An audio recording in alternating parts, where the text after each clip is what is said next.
Šiuose serijose parodysime keletą pavyzdžių apie diskriminaciją ir kaip ji apibūdinama.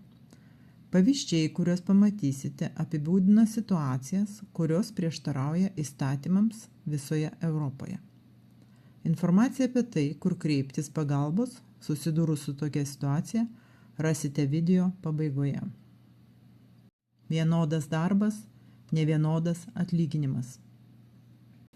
Dirbu dispečerinėje logistika elektroninės prekybos įmonėms. Mano darbas labai ambicingas, kasdien turiu daug nuveikti.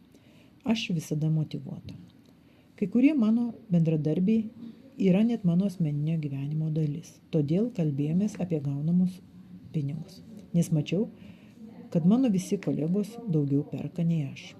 Aš buvau šokiruota, kai sužinau, kad Tegot gauna trečdaliu daugiau nei aš už lygiai tą patį darbą.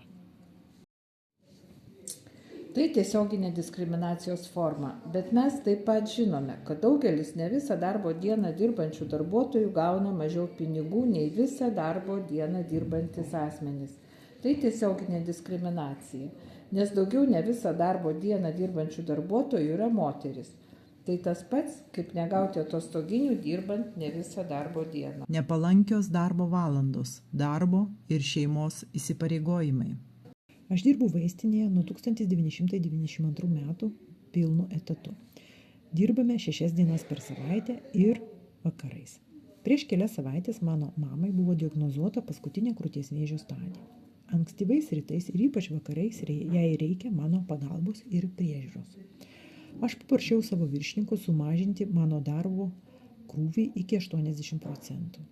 Siekdami manęs atsikratyti, jie suplanavo man darbą tiksliai tomis valandomis, kai man tai netinka. Ar jums yra nutikę kas nors panašaus? Anoniminę žinią galite perduoti lygių galimybių kontrolieriaus tarnybai, valstybiniai darbo inspekcijai, profesinėms sąjungoms, karštai linijai.